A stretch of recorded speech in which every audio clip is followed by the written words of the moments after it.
couldn't film himself confident, casual, coming in from the top of NRG Stadium, the artist formerly known as Reliance Stadium, the artist known as a Loud House. Yo. But a Loud House. I forgot.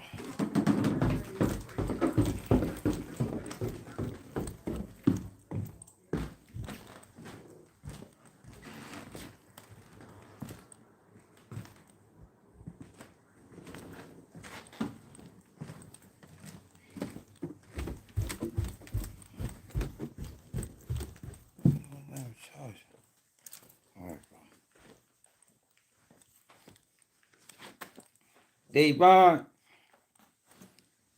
man,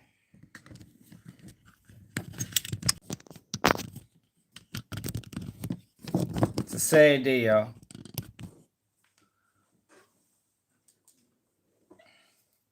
They didn't gave a nigga. They didn't gave a nigga time served.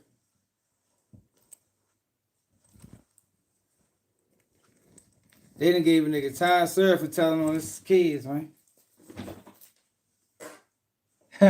Don't do it, Eugene. Whack 100. We ain't forgot, bitch, Nick.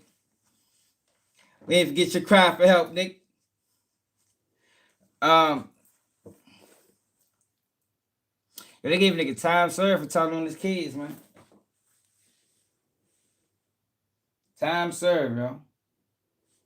Now y'all remember what I said. If I was a judge, I'd have gave his ass life. if I was a judge presiding over Ksoo case, and his father would have came and testified, I'd have gave his ass life for that shit. I'd let the appeals court deal with it. You heard me? Yeah, they take that shit up with appeals. They be like, well, judge, you went way over the guidelines. We promised them. I don't give a fuck what you promised them. I'm giving them life. Now you can file a post conviction, take it up with the appeals court. Maybe I overstepped my boundaries, but I don't think he deserves any deal. If he was in Judge Keep It G News court, that's what the fuck he would have got. But that's not what happened though. They gave that boy time served, man.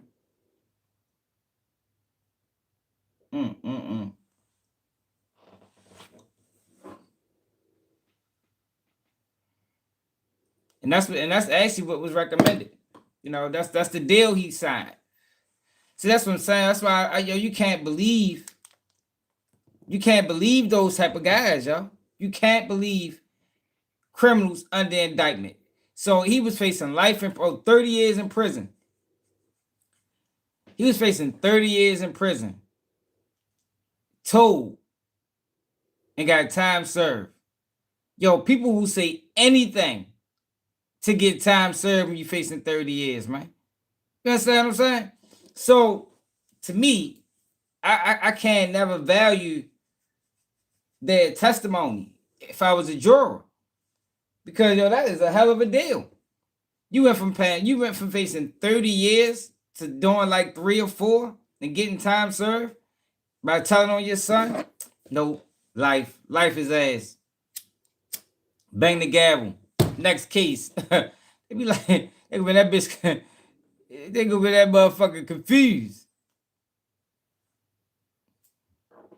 Man, what? Especially Big Low. It ain't even just that, yo. He was involved, man. He wasn't no victim. Like when they allowed him to play a victim, he wasn't no victim in that situation, because I would never call my father. For them boys to even feel comfortable calling their father, that lets you know the relationship that the father had. He was a homeboy. He wasn't no real father for real. I couldn't imagine doing no shit like that. Yeah, I could be down the street from my father's house and won't call my father. You heard me? And, and people know my father. But what I'm saying is, I wouldn't, nope, Pops ain't getting that call. The only way you feel comfortable, what's up, 2800? The only way you feel comfortable calling Pops in that situation is Pops is involved in that shit, man. Yeah, but he ain't no father, yo. These niggas ain't fathers, man. Big Low.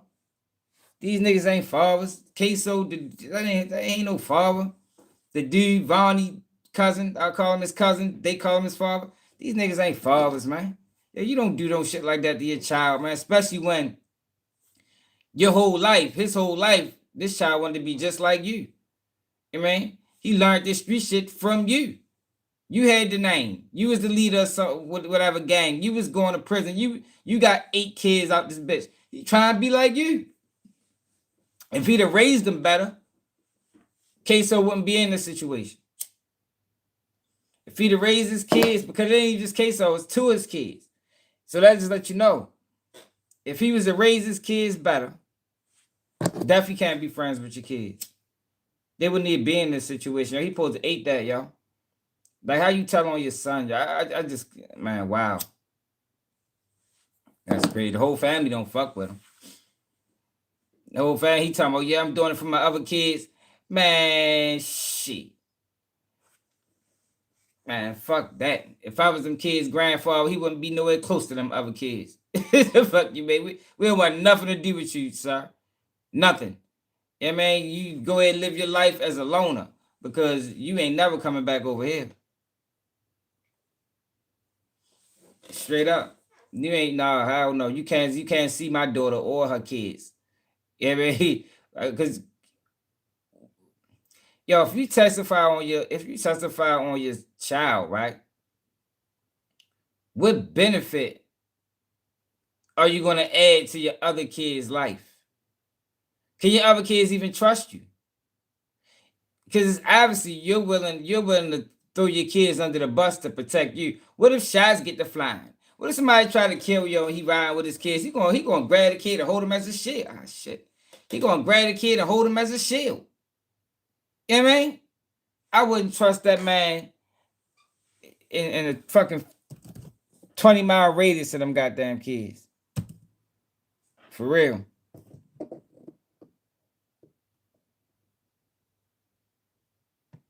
I wouldn't trust that man nowhere near them kids, man.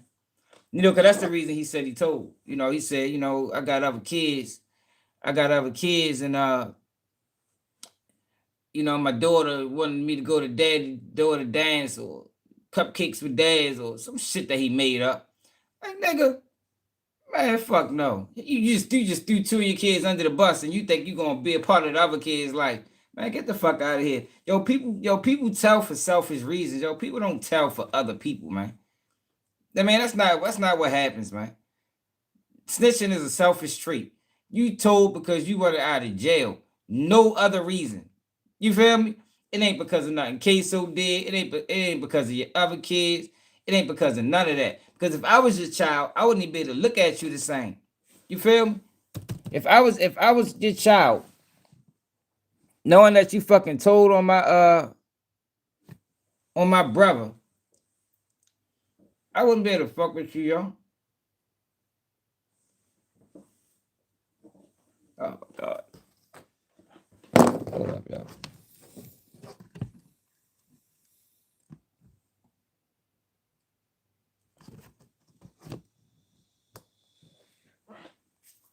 I wouldn't be able to fuck with you, man.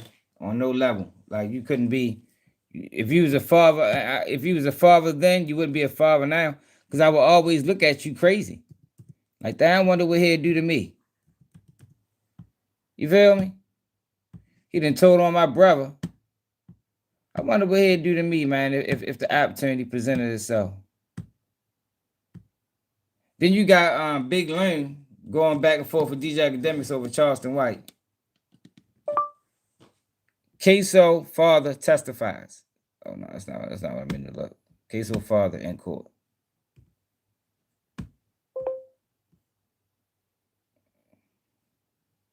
It wasn't the first time he a rat. Ksoo should have never fucked with him. Should have listened to his mother. I guarantee his mother told him he was no good.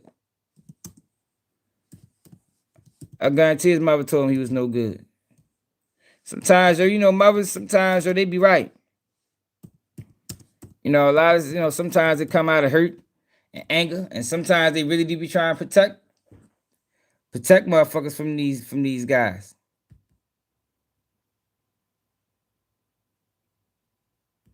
Where the fuck is they getting that video at? It gotta be here. Mom Duke's probably been told him, boy, I don't know why you fucking with y'all. You know he's a bitch. You know, he told on them boys back in the day. Yeah, stay the fuck away from him, son.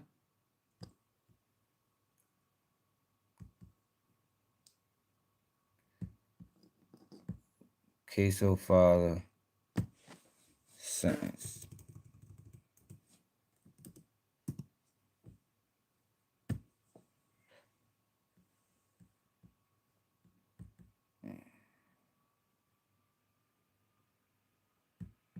There you go. I wanted the word cuppa, as in cup of tea, I thought it would be great to mix with hug. When I saw the domain was available, I was like, I'm taking it. All right, Mr. Robinson, of course, I sat through the trial at which you testified, and I am fully aware of the assistance and cooperation that you've provided in the prosecutions of not only your son, but of the other defendants who have cases before me, Roy Whitaker. Then that's another thing too, y'all. That's another thing. And the reason why I'm saying he ain't no victim. He locked up on it. He caught another case with them niggas.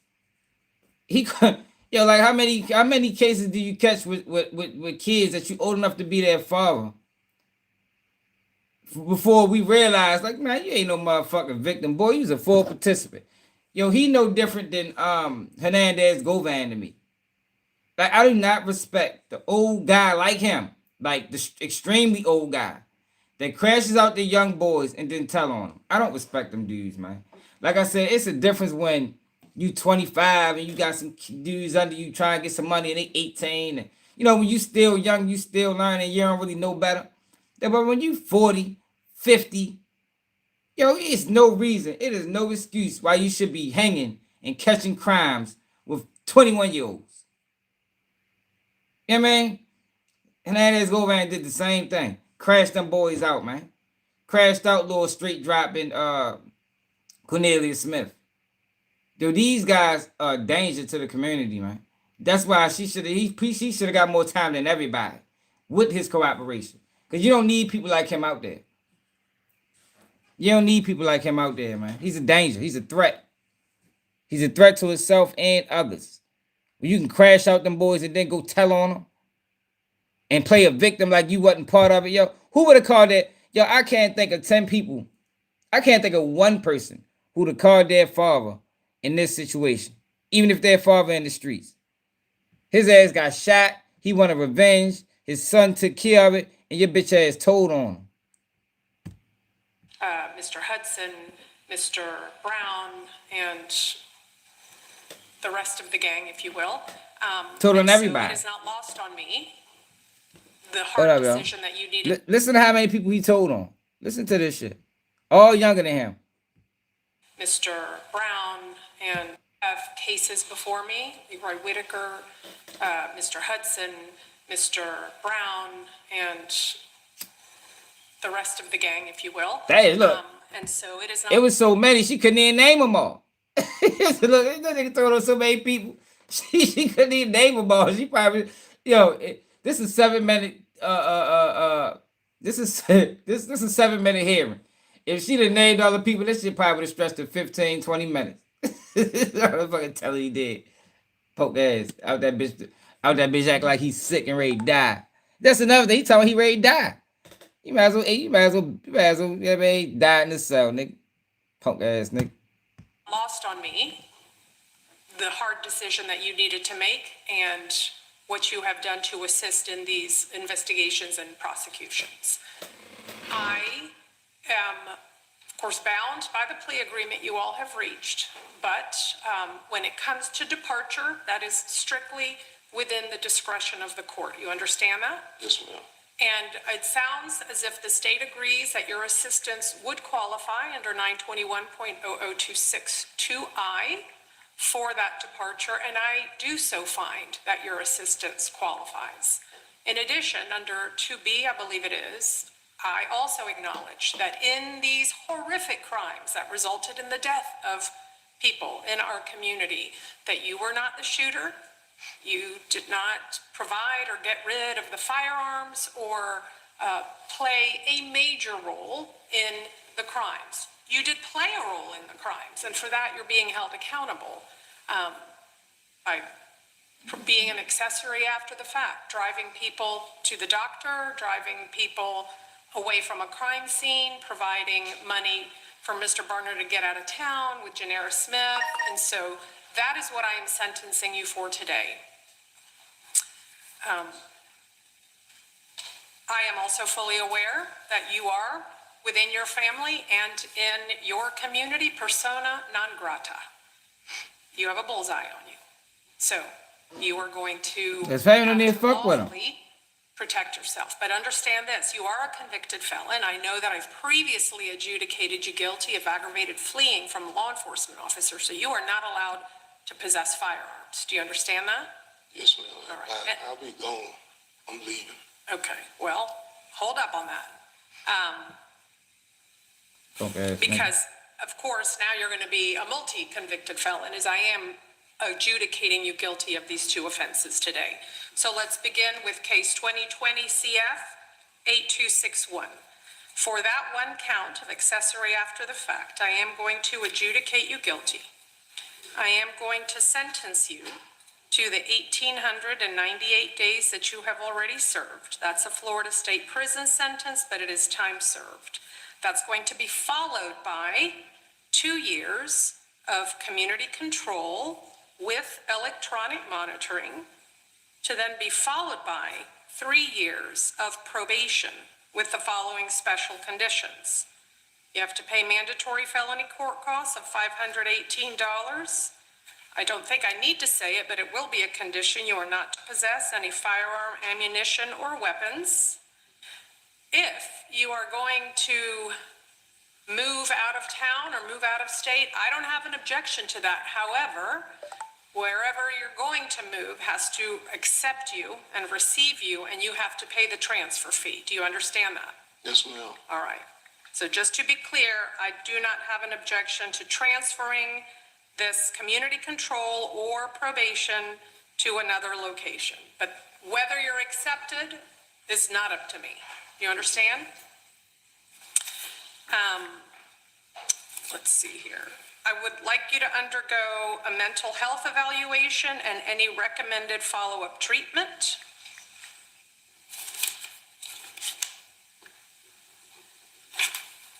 And you were retained, counsel. is Yeah, that for correct? real. I agree, yo. Appointed?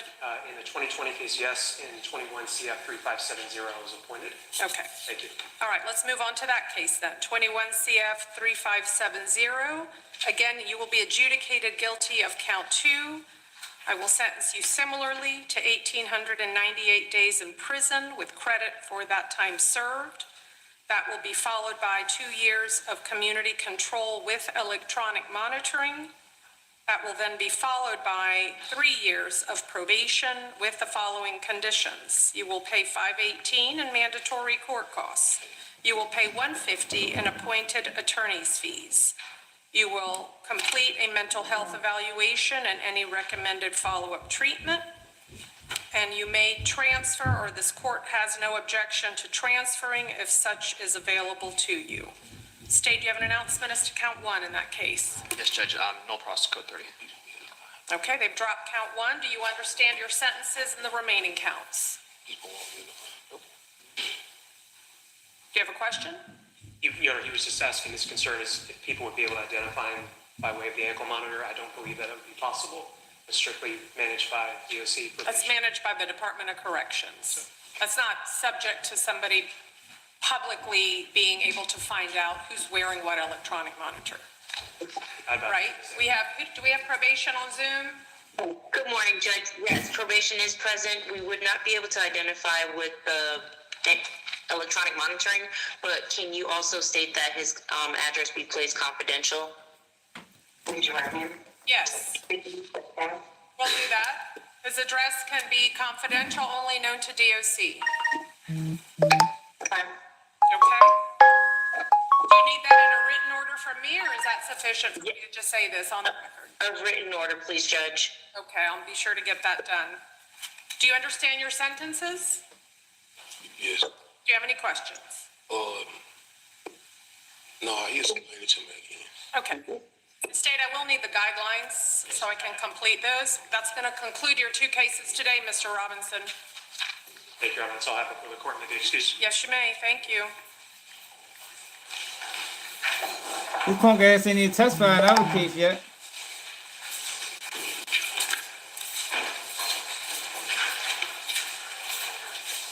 All right, let's bring out Mr. Barner.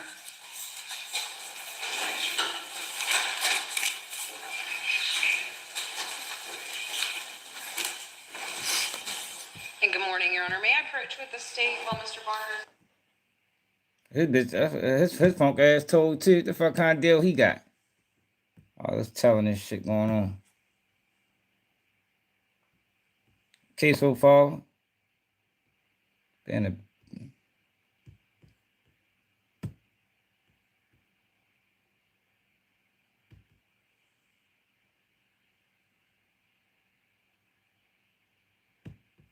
so they gave him 25 years. All right, Mr. Barner, the time has come. You pled guilty more than 5 years ago to these offenses, and I will acknowledge, as your attorneys advised, that you did decide to plead early and fully before anybody else did in this string of defendants and cases that I have pending in this division. So certainly that is going to inure to your benefit. I will tell you that but for your cooperation in this matter, if you were before me on these variety of cases, I would be sentencing you to life in prison today. Because what I heard in the testimony of not only what happened to Ms. Buckley and Mr. McCormick, but in the other cases, that kind of activity between you and the rest of your then friends, now obviously not so much, I bet they has ain't. been a scourge on our community and has to stop. A lot of that indeed stopped because of your complete and full cooperation. So I am going to give you the benefit of that, because all of those people who your attorney just named would not have been arrested and convicted but for your information and cooperation.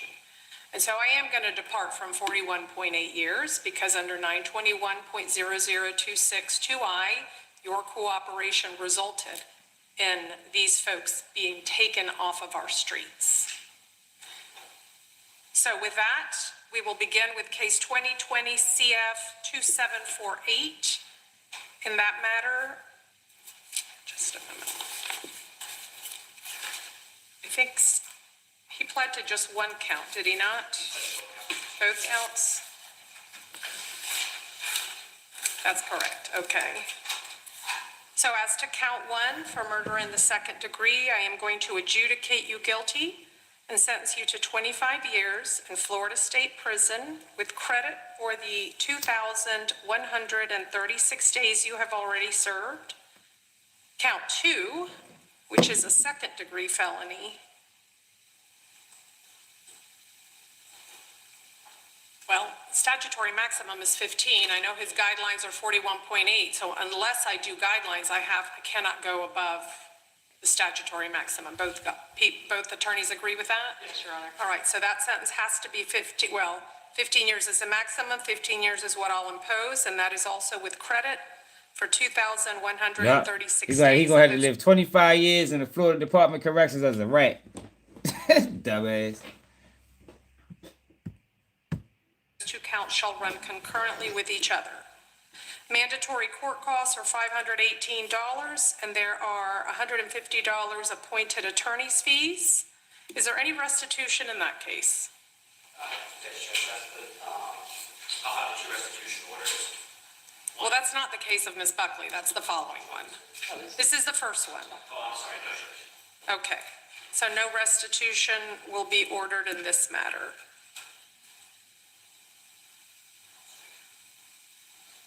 Okay, and as to count one only, on that 25-year sentence, that's going to be followed by 3 years of probation for you to do the following special conditions. Obviously, the court costs and the fees are part of that inside probation.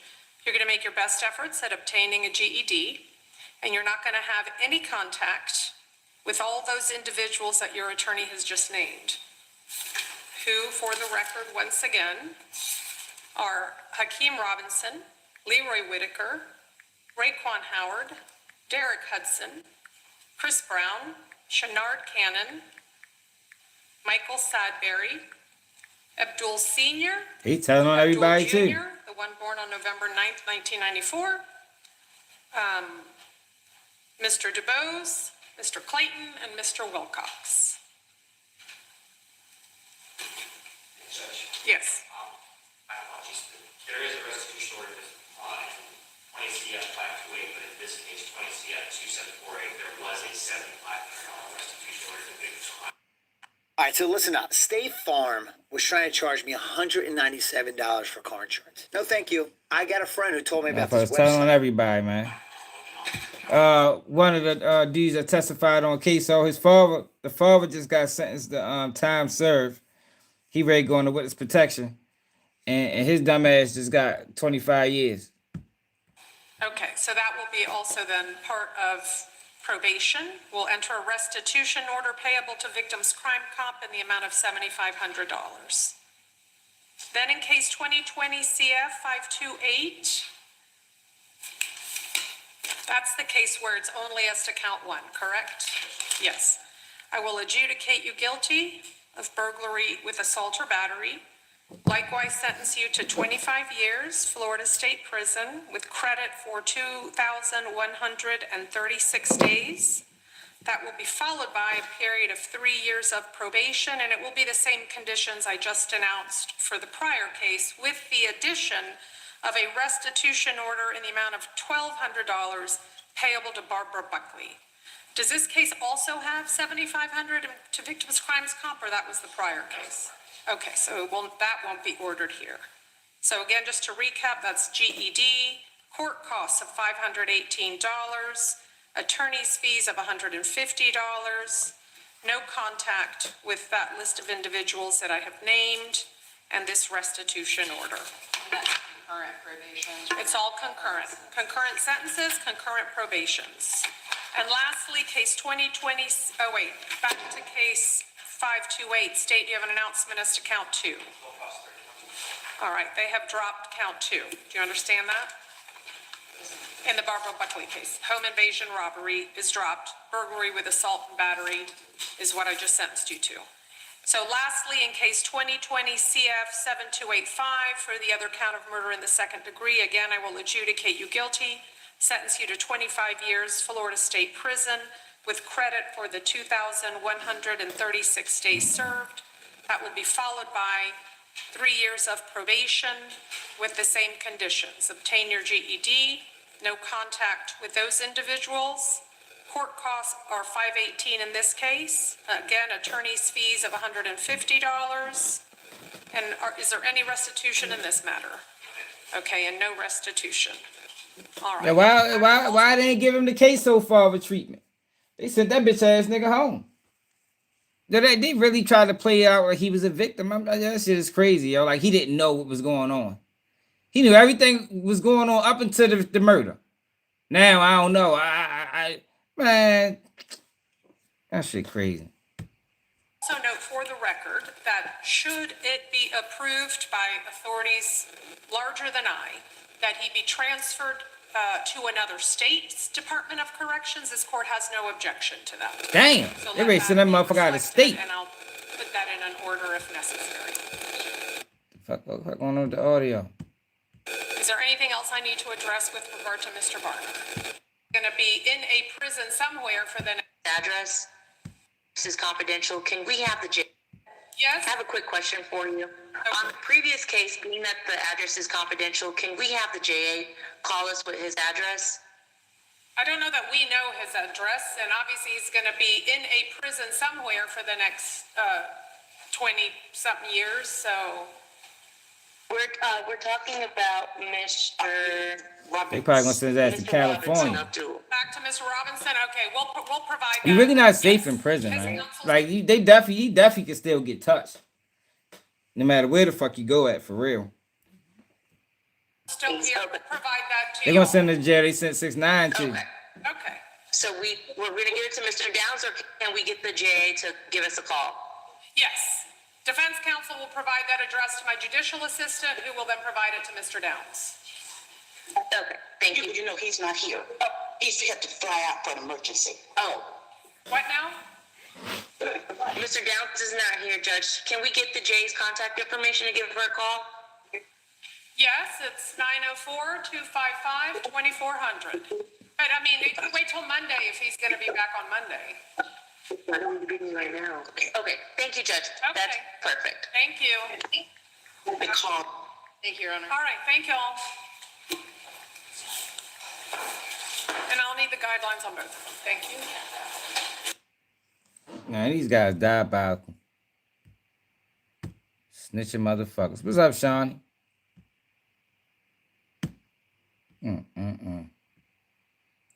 Then we got that's crazy.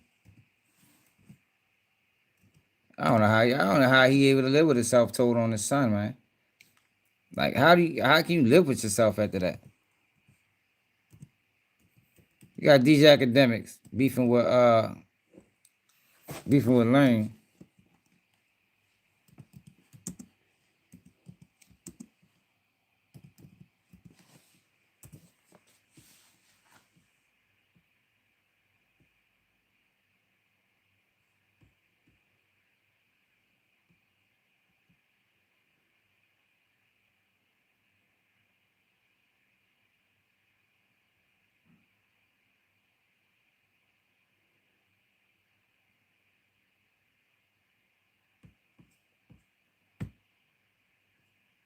You ain't heard none your entire life. You ain't got no emotions, so I really just kind of ignored it. This is you not capitalizing on the business by sitting Now there both drunk. these guys are part of the system. I just learned that about him the other day.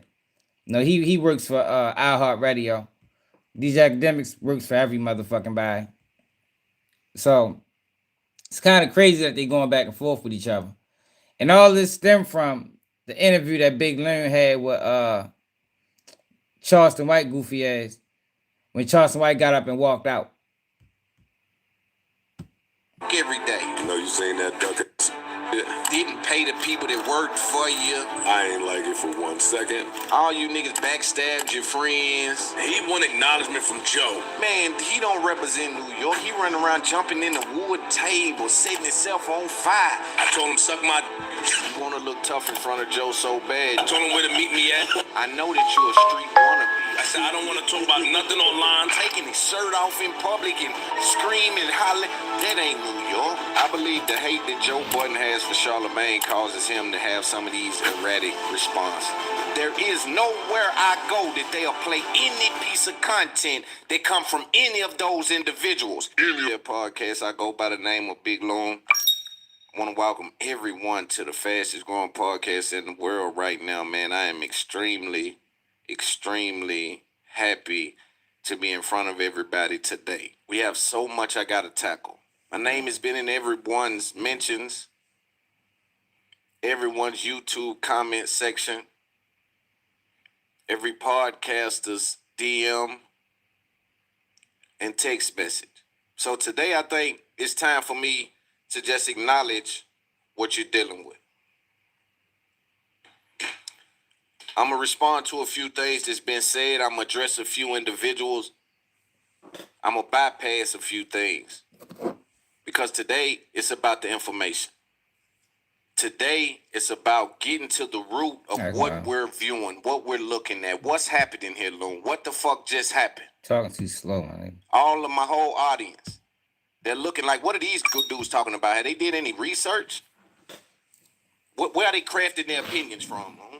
For those of you listening to this podcast to see this video exclusively without ads, you head to patreon.com and sub that podcast. Let me also address that. I'm a genius, you guys. You got to pay attention and keep up with me. And I don't want to come off arrogant, right? So when I speak today, I'm going to make sure to handle all of this with a level of humility, because I do understand that the viewers sometimes receive me without knowing my background and say, who does he think he is? Not that my bravado isn't warranted, because I am the light in the tunnel for the rest of the guys that's coming out of the tunnel that I come from. And so I got to wear that badge and I got to walk with that honor, because if I leave it up to y'all, it'll only be internet podcasting. See, I just happen to be able to dance over there, but I come from over here. I just came to y'all party with podcasting, but I really come from over here. And I'm at the top of the mountain saying, if anybody within the sound of my voice can dispute anything I've ever said, They need to head to the front I don't know immediately. I don't know what the fuck he's There talking ain't no about. cap on nothing I've ever said, but I have instructed my people to We don't need to hear ground all that. today I that you mean, guys have exhibited. And let me get to what's happened in the last few weeks, because I don't want to take everybody's time all day. We're going to make this quick. I just did the Breakfast Club, Brilliant Idiots, and I interviewed Charlamagne for 2 episodes on my podcast. Introduction to the market on a high tier. no, it's DJ Akademiks. I give a really big shout out and love to Charlamagne the God. He has been a voice in this game. He is the GOAT of this space. When I went on Brilliant Idiot, See, that's why I can't fuck with this shit, yo. Like, you out here shouting Charlamagne, man. Out here praising Charlamagne the God. Like, Charlamagne's a fucking fuck boy. I mean, you can't say you real and then say salute to Charlamagne when Charlamagne's a fuck boy. Just because he gave you your opportunity. I can't really rock with that, my guy. I got there, and there was a particular conversation that I wanted to have with Schultz, just in the spur of the moment.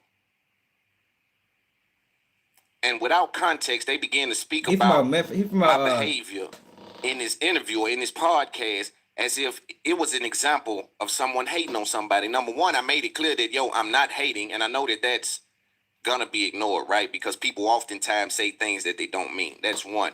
But two, with me having the kind of vocabulary I had, I never even called this dude out his name. In which, if I'm being honest to you and being honest to myself, I believe a lot of the things that he's done has warranted a certain labeling. But I stayed away from that because my real conversation... Yo, so people really upset with the conversation he had with Charleston White? I ain't think nothing wrong with it. I think he could have did better. I mean, if you want my honest opinion, I think he could have did better. But Charleston White needs somebody to talk to that's going to challenge his viewpoints. That's the reason why Charles White is able to spew out all this nonsense, because nobody challenges it. You know, people just listen. Charles White doesn't say anything that makes sense damn near, yo. I don't know how many people realize that. But he couldn't have a conversation with me and he'd come out victorious on no topic, especially not the topic of Black Americans. In this Brilliant Idiots thing, and you know me, I'm a guy that wants to figure out how to make this thing cut through. But my very real, honest conversation was what? Locating value. And today I want to spend some time on locating value. I want to point out what that conversation was about on Brilliant Idiots, because there's a lot of people running with it and trying to frame it and use it and utilize it to destroy things and do certain things when it was a conversation about, yo, what is that? What does he build? Help me understand. And they try to turn Schultz against Loon. Me and Schultz had an intellectual conversation in which nobody was prepared for. It was shits and giggles. If you listen to my pod, you know one thing. If that boy's comfortable and that boy's prepared, there is no one you can put in front of him that conversation doesn't go at least 4 or 5 layers deep. This was a very surface conversation, but it was still... This ain't the right video, y'all.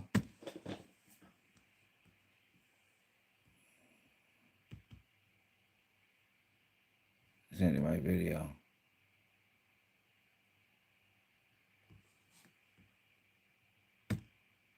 This is it. I found myself at a time in my career where I knew I needed to finish my education. I don't know. chose Purdue Global Somebody told me he because did. faculty I ain't heard nothing understood about the it. different things that military Hope that shit students- flopped. Hold up. We got to a spot in the culture, right? Even when you see me do something real, you don't hear a lot of applause. But what happens is we've now witnessed a shift in culture. It ain't that people don't understand what Big Loon Uno not doing. All right, so let me show y'all what DJ Akademiks said. He shows it in this. He shows it in this shit. You must never, ever, ever seen the game up close. Right now, if you listen, hit the like button, hit subscribe, hit share. Let somebody know I was there. I bear witness to the game. Yeah, saying Right that. now, we got a lot to talk about. I know I'm on the heels of a very heated interview that just dropped with Charleston White. I want to respond to some of the naysayers. I want to present some of the thought process that I have and had at that moment. And we want to react to some of the clips. The content is content. And people are looking at it and they have their opinions. You know, when you're a big dog, man, this shit is unfazed, man. You dig? A lot of people tag me and send me things, and I let them know, man, like, when I say I'm elite, I mean that. I'm gonna address a couple of people that's in the comment section too, because you know there's a lot of people that's trolling, but then there's a lot of people that really got hateful spirits and they're haters and they got hateful hearts, right? And just because you don't know that it's snowing in Antarctica, don't mean that it ain't snowing in Antarctica. You understand me? So hey man, we really stacking this shit up on this side, man. We really getting to it. And so when I speak business, when I speak revenue, when I speak reputation, when I speak resume, when I speak relevancy, when I speak these kind of things, you understand me? I believe people need to just take a back seat and let me do what it is I do, right? I'm in front of the camera for a reason. I'm the CEO for a reason. I run the company for a reason. I'm at the forefront for a reason. I make the decisions for a reason. I'm a die on my sword. That's just how I was born. I will not be misunderstood though, because I've been granted an opportunity to build a platform big enough to be able to establish my side of the things that I want to convey to the public. So we're going to do a little bit of that today. For people who are watching this on YouTube, come to patreon.com. It's up there podcast. Behind that paywall is where you will get extra content, be involved with my community. Start of 2026, we're going to spend a lot more time there. Salute to everybody behind that paywall on Patreon. I really got love for y'all because I know y'all want to see me win. Y'all want to see the business go to the next level, and I owe y'all a different experience when y'all interact with the Godfather. And so I'm going to be working on getting that done as we head into 2026. Make sure that you come to patreon.com. You also see the remaining parts of the Charleston White interaction. When Charleston White came in, we spoke for about 45 minutes to an hour, kind of had a little bit of back and forth, and then you see part one go live on YouTube. That's why you don't see us really coming to the interview introducing Charleston White, is because we were already speaking. Some of that stuff I kept off the camera. Some of it is just available on Patreon. We spoke about the Dancer Project situation. I was kind of taken back. I was wondering, like, what happened with you and them? Like, I don't like how that played out. And so we kind of got into that. He explained his side of it, and that's available on Patreon. There's so much to talk about, man. I invited Charleston White back on. It's up there. Hope his bitch ass ain't right on play. I don't know if it was a play, man. It could have been. I don't know, yo. It's saying authentic. Saying authentic. And this is what Charleston White always does when he gets questioned. He gets up and leave. So I don't know if it was a play. I hope not. Once he told us he was connected to iHeartRadio, I look at him different anyway. Yeah, man, you know, he portrays himself like he's something that he ain't, but you working with the system too, bro. Man, once you join that system, you compromise. I ain't trying to hit none of that real nigga shit. The podcast that quickly, because, you know, usually we space the guests out as it pertains to their return to the show. I brought him back because I had heard some rhetoric that he was spewing that I felt like me and Charleston would have a great conversation if we was in front of each other and spoke about it. Some of the subject matter that I heard him referencing was his language as it pertained to NBA YoungBoy fans and how they're retarded because they listen to a certain music and how he was able to categorize them. And I thought some of that messaging deserved a credible pushback and a credible conversation. And so I brought him in to have those conversations. If you notice, when we got to the part that kind of blew the conversation up, he kind of just rolled into the Young Thug thing, and we'll get to why I didn't want to have that conversation at the time. But let's have a conversation first about Loon bringing him in. I shared the opinion, and you will see in some of these clips that, rhetoric is dangerous, right? And so for me, I've been knowing Charleston 4 or 5 years, so I know the man and I know the character. I know what mode he can get in. I usually get the man. This time, I guess because I was pushing back some, he brought the character out. It's an important conversation for me to have. I think in 2026, I want to bring some of these conversations closer to each other. Some of these ideas that don't align with one another, I want to bring them closer to each other. Granted, we're not going to be able to have blow-ups like that because, again, we're a professional platform and in a position to do things that nobody is able to do. And so I want to protect the integrity of the brand and product to show, but I also want to have some of those uncomfortable conversations. And so at times we'll get into these gray areas where, we have to build this thing out. If I say, hold on, that don't make sense, and you say, well, it does make sense because X, Y, and Z. And if you think about it this way and you tie this in and the studies are this, and if you make it make sense, I have to accept new information. And I think we've been so gun-ho on whatever we got going on in our brain, we stick to it. Charleston White came on this Up There podcast. He let me know for about 15, 20 minutes that he was in character mode, and then we rolled into the Young Thug conversation. I'm looking forward to getting into the NBA YoungBoy stuff, why he was there, as we get into it. And I think this is important for me to establish as well for people who don't understand.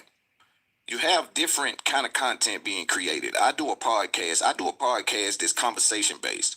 The unique skill set we have is that we go from interview to conversation inside of one piece of content. And so sometimes you got to let me do what I'm doing, right? Some people have their styles that they enjoy and others don't. But I don't want people to come here thinking that they're coming to hear a NBC type of interview where it's going to be like, so Mr. President. So this Charleston White interview got kind of heated. He ended up walking out. For people who are watching this, I'm going to kind of share some of my thought process in a moment and show you how we got to what we got as it pertains to this particular situation with Charleston White. We had already been talking for maybe an hour at this point. The conversation had evolved from a couple different things. I had already set the page and let him know, I'm gonna push back a little bit. But I want you guys to pay attention to where it got heated. And I'm gonna just tell you my thought process, and then we'll get into some of the naysayers, address some of the commenters, some of the common folks who maybe don't understand where they are and why I'm here. You just a ball of a misunderstanding. But before we get there, I want you to see how we rolled into this Young Thug conversation and why I decided that we weren't going to have that conversation today with Charleston White. Pay attention. Charleston White in the building. Listen, man. We having one of them conversations today. I think is long awaited. This what make this a great interviewer. He can come back to the middle. Yes. That's what make it good. Yes. You doing with Dr. Umar, you done yeah. Yes. You can come back to the middle. That's why I want to have one of those today. I want us to get there because I think the people need some clarification on some things. And I think you were one of the great speakers we have in the culture. I've always said that. And so I think that's what's offensive to me to say playing on me is because I'm an elite. You know my catalog, though. But listen to what I'm saying. You're taking offense to it. No, ain't no offense. I'm clarifying. I'm a scholar. I'm an elite. I'm an elite, so I'm playing that one. So all I'm saying is for me to be someone that don't reach. Come watch me work with children, and you'll get the real me. Come watch me amongst kids, and you'll get the real me. No cameras, no. Yeah, we need to do that. The real talk. Matter of fact, we need to put something together for right now. I'm feeding some families now. I got one in a couple days. I got HBCU, Pine Bluff, Arkansas. So I got HBCU out there. I got a high school, and then I think a little league football organization. So I'm gonna do all that like a 2-day time span this week. So now, homie, the real me, homie. I can't bring to the world because they don't know the pain of our children. If I brought the real me, there's no way I could sit on these podcasts and have dialogue because I'm gonna take everything back to the lyrical content of hip hop. I'm gonna take everything back to how's Young Thug and all these people still getting highlighted, but y'all have never highlighted no victim of their crimes. I don't want to talk about Thug. All I'm saying, I know you're doing your, that's my look. So I'm saying, let's not talk about this. Let's talk about the victims of crime. Again, so for my thinkers out there, some of y'all I ain't even talking to, and that's what I try to tell some of the homies. Like when you put a piece of content out, when you put music out, you gotta understand that there's a subsection of the internet. Some of these folk, this ain't even for you, loved one. Nah, this above your pay grade. This above your you ain't tall enough to ride this ride. You're understanding. You ain't been through enough. You ain't done enough. You ain't covered enough ground. So when I speak, please understand that I'm speaking from a perspective of a man that has got his hands dirty for the things that he was after. And so for my high-level thinkers and just for the people paying attention out there, if you notice, we rolled into the Young Thug conversation. I offer him explaining to me, Loon, I'm in character mode. I don't bring my real self to the internet. Everything I said about NBA Youngboy was so I can get my name in the algorithm. This is what he's telling me. I'm doing it purposely to get my name in the algorithm. I'm in character mode. He's letting me know. So I'm hearing these words, and me as a high-level game-related, I'm hearing him telling me, Loon, I'm in character mode.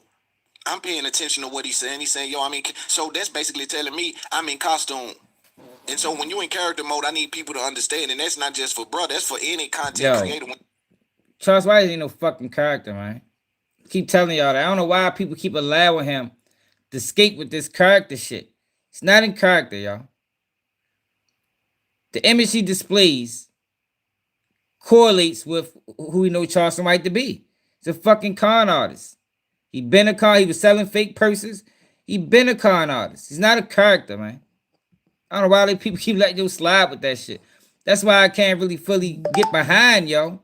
Because if you was really from the streets and you was really, the guy you say, you should know that man ain't playing no motherfucking character.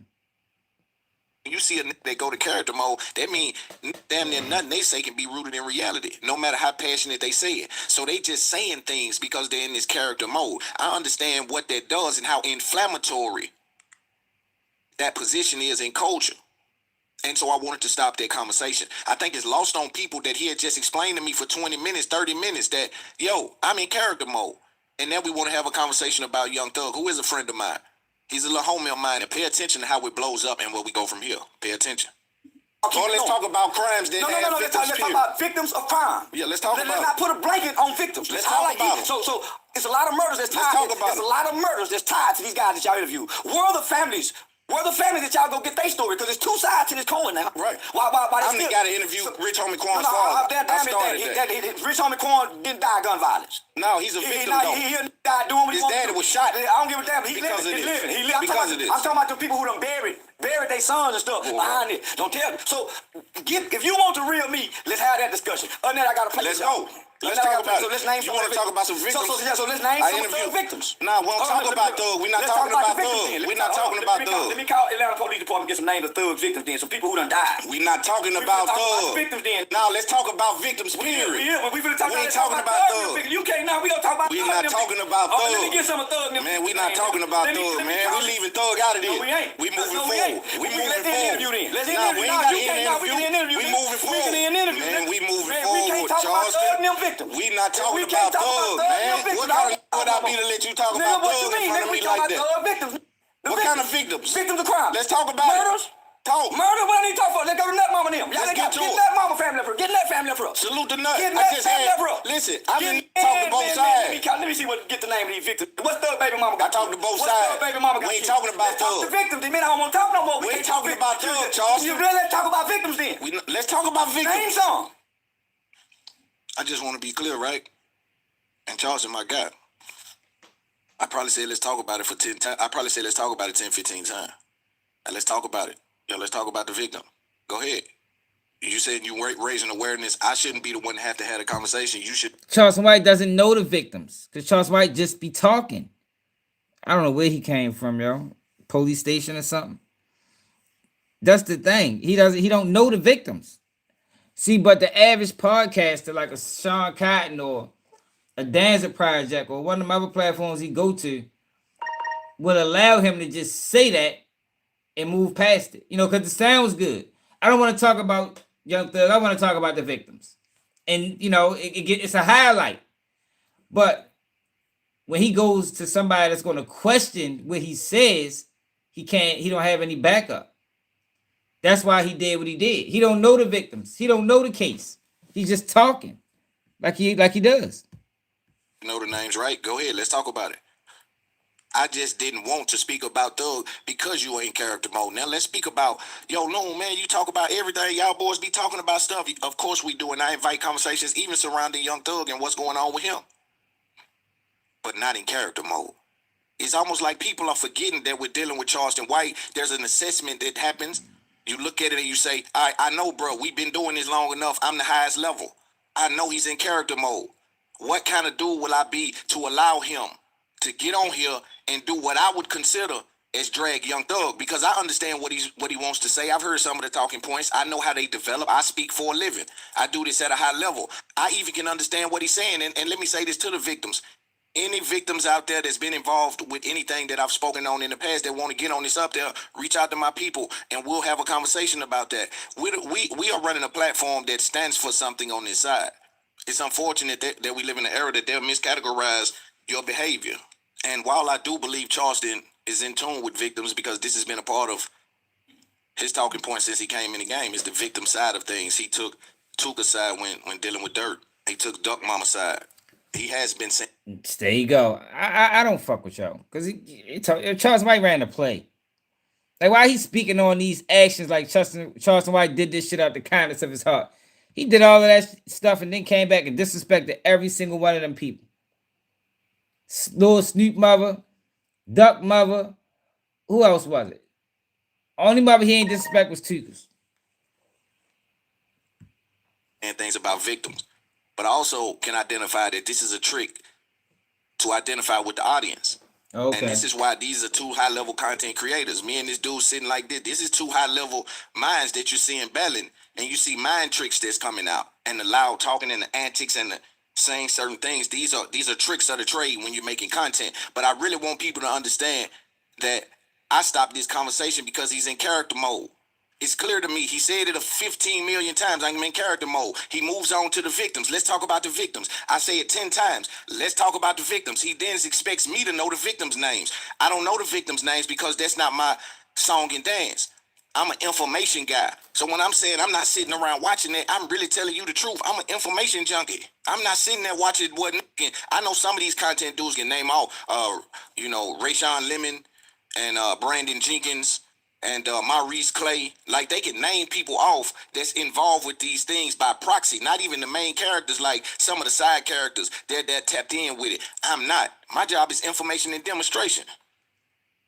So I want to be clear about that. Now, watch how the conversation goes left now. Pay attention to this. Of who? What? All these murders? I don't watch that shit. I'm not talking about them little. Man, let me get the detective on. We're not talking about Thug, brother. Let me get the detective. Let's talk about some other things. Let's call the victims in the rap crime then. Let's talk about it. Let's name some of the dirt victims. I don't really know. That's what I'm talking about. Y'all stay focused on the rappers. That's what I'm talking about right there, homie. The victims is invisible, but they pain ain't. Talk about who they killed, what they done. Oh, we can't talk about my nigga. All that shit sounds good, but he don't know these people either. Yeah, man, he act like he know the victims. You don't know the victims either, Charleston. So what the fuck is you talking about? Bluffing ass nigga. Can't leave people fall for this dumb ass shit. You're killing, he hurt people. Let me ask you a question. I ain't never shot a gun. Hold me accountable for what I done. I never shot a gun. Hold me accountable for what I done. And of course, that wasn't real. I just want to take note for people that's you watching. talking about Ja Rule? This is another tactic that we have heated debates or conversations where, at this point, he's just throwing stuff out there, trying to get an emotional reaction out of me. Now, it's not anything disrespectful, but depending on what I've been through in my life, it may be triggering, right? Always remember, triggering and disrespectful is two different things. So I believe at this moment, this is another tactic that we don't necessarily have a conversation, but now we go into character. We go into full character mode. He did a lot of editing in this motherfucker. Right? For us to be having a conversation, two black men to be having a conversation, and then he just pop out with, I ain't never shot a gun at a black man. What he's saying is, in his brain is, I'm sitting next to a violent little. But you have to remember, I'm of the executive branch. I'm elite. I'm the black man. I've been through every black man experience. And so I have a different level of intel. So I'm already understanding this is where I get them all at. I'm comfortable in that area because I get them all there. They see the hat. They see the drugs. They don't understand I'm CEO. They don't understand I understand. And that's the understanding. The most beautiful thing you can have is the element of surprise on the nigga that think, right? I'm always one step ahead from the people that prejudge what they're looking at. So this is where we go full character mode. And so I just wanted to point that out there for people who watch to understand what's going on. This is high level chess that you're looking at. And as a professional, I took the Young Thug conversation and I spun us out of that because I had made it clear we're not speaking about that while you're in character mode. I took the conversation over to the NBA YoungBoy and the retarded comments that he had made about, all of the fans, because I wanted to have a conversation about that. I think content does the best when there's people who actually can explain their ideas and defend their positions. That's the kind of content I enjoy and I plan on producing. And so I think, we're finna roll right into this young boy thing and have this conversation. Pay attention to how this goes. I said we don't want to talk about it. I'm a big homie. Big homie about Charles. Leave your family. You gotta lay my face. You done misled. You got life up. I ain't listening to you. You got life up. Then make him apologize. What? You say you're a big homie. Of course. You crazy. Stop hollering big homie. Talk to me. I ain't no big homie. I'm a daddy. I'm a daddy too. I'm multiple things. I don't leave no. I'm multiple things. I leave the village. Man, what village? This one. What village? This Name something you do out here. I just fed 52 families last week. Yeah, they calling everything and I'm feeding 500 families, staying for the families. By myself for 10 years. I'm doing it out my pocket. I did it out my pocket for 10 years. Never took a dollar from nobody. Yeah, we'll see. So I'm so goddamn bold in what I say. I ain't never. And he's lying. He already ran the play of the nonprofit and talked about it with Big Bank. He must have forgot. He must have forgot that he exposed the fact that them nonprofits make a lot of money. He must have forgot that part, man. And I think people be forgetting. Charles White does so many interviews, do so much talking. I think the people that actually follow him and listen to him forgets what he says. Yeah, man, the nigga's a walking contradiction. At that point, ain't nothing he say real. I'm looking for you. I'm listening to you. It is documented. It is documented. How much you spend? What you mean? I didn't keep up with it. Yeah, I don't know what's up with you on this How you elite talk. How you spending your own money and keeping up with it? Because they were coming as That's not what I'm saying. That's what I'm Niggas do what I'm trying to saying. do. 501c3. See, that's what I'm Hype saying. about hype youth outreach. It's Tell me how you documented. spend Because your you own gotta money pay and taxes on- document it. You gotta pay taxes on So it. how you don't I'm know not if you the ain't carrier, paying nigga. taxes? I'm not the carrier. Yeah, you should The have had carrier that do. information. You've I been still talking got 10 it. I years. still got it. You've I been still talking got 10 it. years. I You just should tell have you what had I'm that gonna do. information. I still do it. I ain't gotta prove it to you. I'm a big name in real life. I'm a big name in Not real in my life. world, you ain't. Is you Not crazy? in my world, you ain't. I get paid for everything, Charles. Nigga, man, I'm in movies and everything. I can do anything. Man, I'm I'm an doing iHeart. everything. I did see a couple questions. I Yeah. want to speak about that really quick. I see. He clipped the iHeart part. That nigga clipped that shit. That nigga exposed himself. Man. I work for iHeart. A couple questions that people said, what did he mean when he says he's an iHeart guy?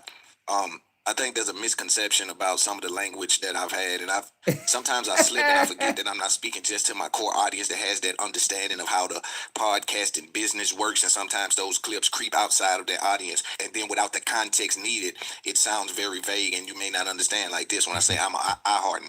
Hey, yo, who else called him out about that, yo? I can't imagine too many people called him out about that. Y'all know that was a point of emphasis over here. Like, oh shit, you work for iHeart? I don't know if he meant to say that. Yo, who else called him out for that? Do y'all know? Hey, yo, what's up, Major? Did y'all see anybody else call him out for talking about him working for iHeart? I did. You know, I don't watch nobody else, so I wouldn't know. I'm just basing it off how YouTube is ran and how these people are. I don't think that raised the alarm with a lot of people. Yeah, time served is crazy. It's a common misconception amongst people that do interviews and get paid a lot of money. In particular, Charleston, I've heard numbers that they said I paid them. All of that's untrue. But I don't want to blow up anybody's spot, but it's 100% untrue what Akademiks is reporting that Loon paid for Charleston White. And anybody that even thinks they understand or know what I paid, you wrong. It is nowhere in that ballpark. But I do want to say this: when you hear me in that moment say I'm an iHeart, it's speaking to the ability that I have to be paid off my audio. I'm a CEO, I own the catalog, and I have leverage with companies. And so for me, hearing someone who's coming to do an interview start the interview off saying that they played on you and I'm playing on it because they doing interviews with me, and I'm trying to flush out the idea that, you do understand that I'll get paid for this forever, for the rest of eternity. This is a part of a catalog and a business that's really solidified in the game and attached to a lot of different companies. The iHeart part is because when you speak to some of these people that are involved with the streaming, like the Kick and the Twitch, they think they're stunting on the podcasters. What they don't realize is some of us treat our audio side of the business the way that they treat Twitch. Meaning the ancillary revenue that we make from the audio is as powerful as what they're doing on Twitch. Meaning we're able to also monetize everywhere y'all are monetizing, but we have this extra pocket that makes money Yeah, so because you of work the for podcast iHeart. industry. You had to explain that. And so I hold audio up to a certain standard because I understand that it's an extra line item from a business perspective. And so basically that's me saying that, I get paid for my audio. Not only get paid for the views that you see. One of the blessings about being in this spot that I'm in, where you're one of the biggest shows in the world and you're connected with every big artist in the game, we'll get to that in a minute. What happens is that usually in this facet of the business, people would have been already infiltrated and be making more money off of me than I'm making. Right? So I would argue that. No, man, anybody trying to hear that bitch. Yeah, you signed, you linked in with them boys. You controlled, man. They make a phone call right now and tell you take this video down, nigga. You gonna take it down, nigga. What you talking about? Hey, why these people think they so these people think they so smart? They like everybody else stupid. Yo, people know what that mean, yo. People know what it meant when you said you connected to companies, and that's the same play Gillian Wallow tried to run. I'm saying, Man Hours Worth Game is ours. We just partners. Yeah, we get it. You partners with all these big companies. We got it, Larry. We understand, right? Let you say the wrong thing. I bet this video will get snatched. What she talking about? Let you go outside the grave. See what happens. What you talking about, nigga? Some of these people that you see, they're not monetizing 100% of everything that comes out of the wheelhouse. I'm like a high 98% of what I monetize that you see, period. Meaning 98% of the content you see from It's Up There podcast, no matter where you see it or how many views it has, I'm the one that monetizes from that. And so I'm in this very unique spot because it allows me to make 5, 6, 7 times the money that these gentlemen are making. For example, there'll be 15 clip pages that have nothing to do with, let's say, Aiden Ross. Right, man. And they'll be monetizing, making money, and taking care of their family off of Aiden Ross streaming. And granted, it helps with his marketing. So there's a give and take with it, right? My visibility doesn't do what it should do in certain markets because the lack of those clip pages. And so sometimes my visibility may be limited on certain platforms because those clip pages may not interact with it in the same way. But it allows me to control content and control the business in a way that not many of these other creators are doing without a third party attached to it. So from a business perspective, you'll go on TikTok, for example, and see 15 billion views and not know who was paid for that 15 billion views because there's nobody over here registered with a TikTok account or a creator account. There's nobody that has filled out the correct paperwork, or there's nobody that understands content IDs or created the correct paperwork to make sure that you actually reap the benefits outside of just getting famous. Because I always came into it and said the fame is cool and I'm known everywhere I go and respect it. But the money is the mission. I got a family to save. Yeah, I was so in I the street sold all out. my life for real. Like I literally 14, Like 15 he didn't, outside. he didn't need to. You see how he just did all of that instead at the end of the day. Now I got a family to raise. So how? I let these companies buy into me, man. Yeah, I'm working. Yeah, I'm there. I'm fully controlled. Come on, bro. We know. I might as well just skip this part because we know. We don't need no explanation. You know what's understood don't gotta be explained, y'all. I'm up in it. So I'm lucky enough now to be able to sit chill and make sure we handle this business in a way that's what I'm going to do. So I wanted to explain to people that that's what I meant at the iHeart part. Let's pay attention to the ending of this and see what we took. Imagine being able to build an app with your name on it.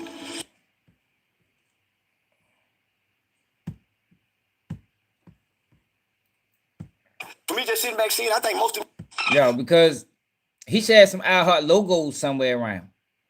You feel me? It's like you're hiding it. Most of the people that work for iHeart, they have that. I think he's from Nashville.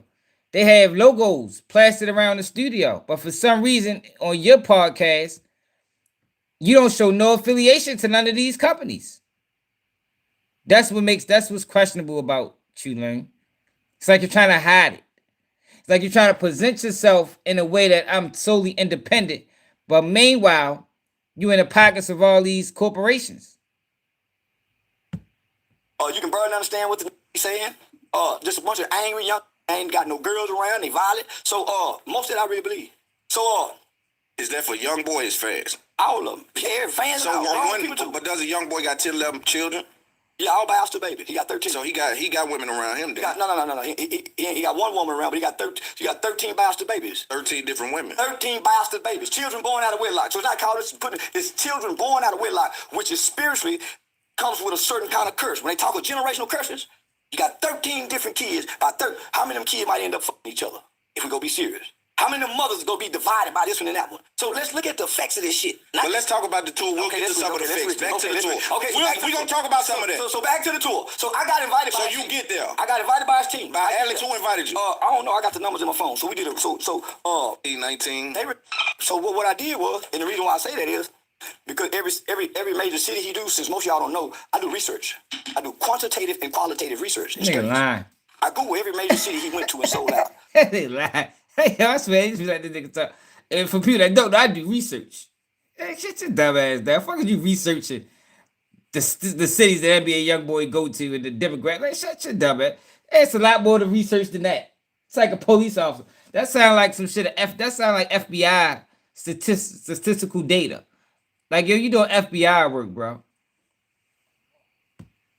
The reading statistics, if you think I'm lying, every major city he went to is in the high to mid 30s on reading percentages that these people can read on or above their grade level. The high 30s at the most.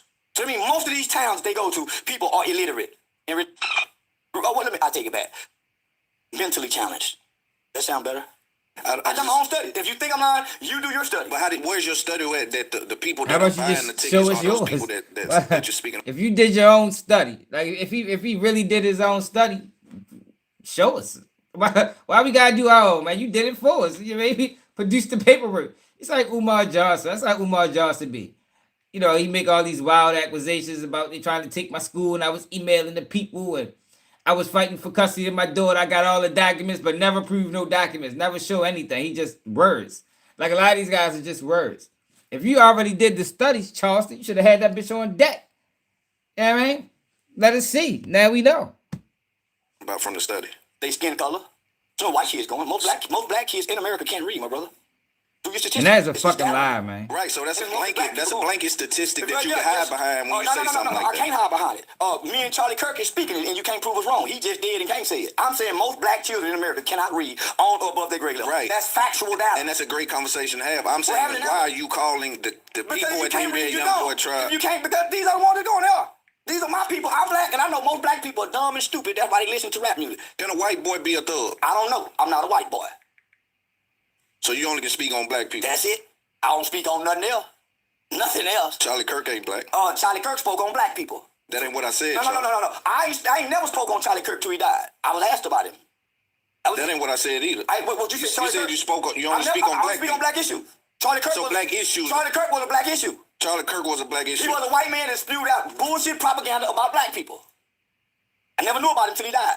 And when I found out about him, guess what? I said something about it. Do you think the kids at the tour, the people that's 25 and under that go see NBA Youngboy, do you think that they are hurt people, hurt children? Most of them have been molested, most of them violent, most of them angry, most of them come from traumatized mothers' experience. That's why they gravitate and relate to the music.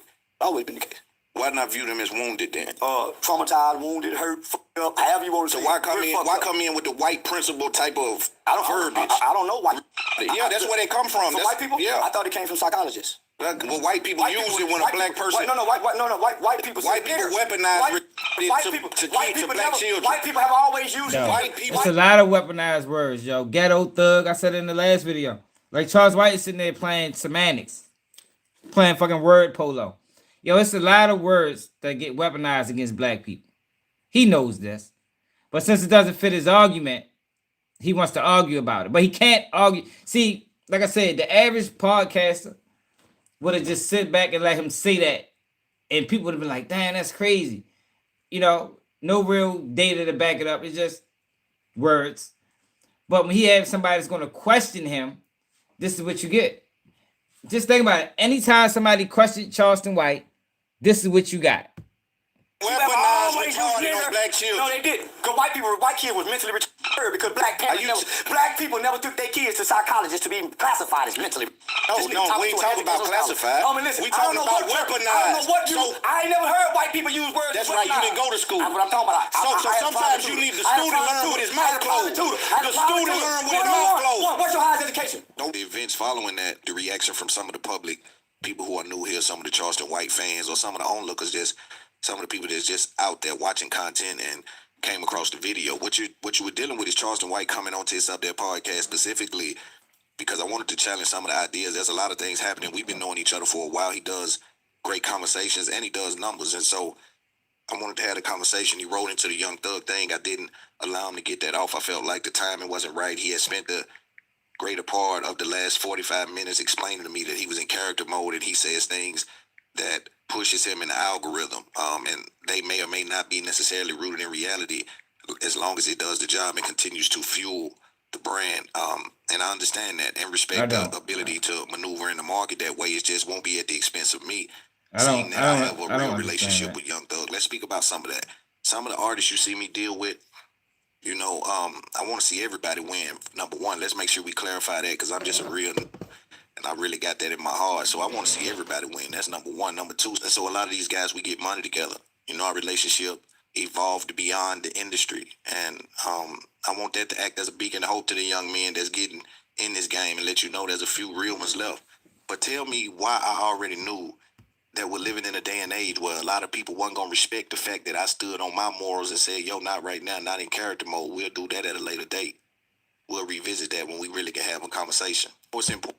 And other people that you know I have relationship with, but we want to remain respectful and really try to have a dialogue that gets information out of it. I understand that character mode does not equal to dialogue, and so I decided as a veteran of examining human behavior, I decided to pull the plug on the conversation. It's unfortunate we got to a spot in the culture, right? Even when you see me do something real, you don't hear a lot of applause. But what happens is we've now witnessed a shift in culture. It ain't that people don't understand what being real is, or they don't understand the real, quote unquote, real perspective. What happens is people now understand it's just cheaper to be it's cheaper.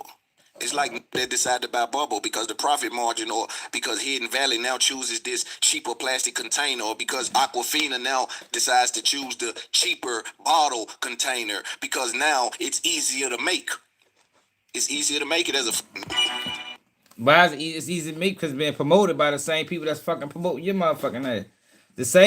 The same people who you allowed into your business are the same people that's propping up Charleston White and promoting the fuckery. So yo, that's why I can't get with that, bro. Like, you know, come on now. And so it ain't that they don't understand what a real is. They just disqualify themselves from running a long race. One thing you must understand is don't no trophies come with it. Ain't nobody clapping. You know, there's a lot of people hitting my line saying a lot of different things. But I need you to understand, when you come up like I come up, you've been around long enough to see them reward these who scream the loudest, not who stand the longest. And so I'm playing the long game. I understand what I'm doing. I'm going to be okay no matter what. Because if all else fails, I still got to. And so sometimes I get to thinking, I get to say, oh, man, they condition the culture. But I also remember that the people I'm talking to don't do no commenting. And if they do, it's rare. But salute to the commenters. Salute to the ones built like us that do comment and not street. Y'all stop marginalizing me. I keep telling y'all I'm elite, executive branch, Southern District. Y'all keep hollering street because y'all don't identify Black American culture. It's always a nigga from the outside that's saying, yo, these boys street. Y'all grew up outside the gate. We hustlers. I agree with that. I do agree with that. It's just hard hearing it coming from yo, knowing that he tied in with the people like that. But I agree. We didn't got infiltrated, and we allow people like these academics, Charleston White, who don't understand the culture, wasn't born in it, wasn't raised in it, speaking on situations loudly about things that they really never experienced or know nothing about. And that's what makes it dangerous. We know how to go get the money. But they throw that street word on you to make you radioactive to the brands and to the organizations that cut the checks. I will not allow these to play on my top. I'm just too much. I just understand it. I see what they trying to do, but it don't stick.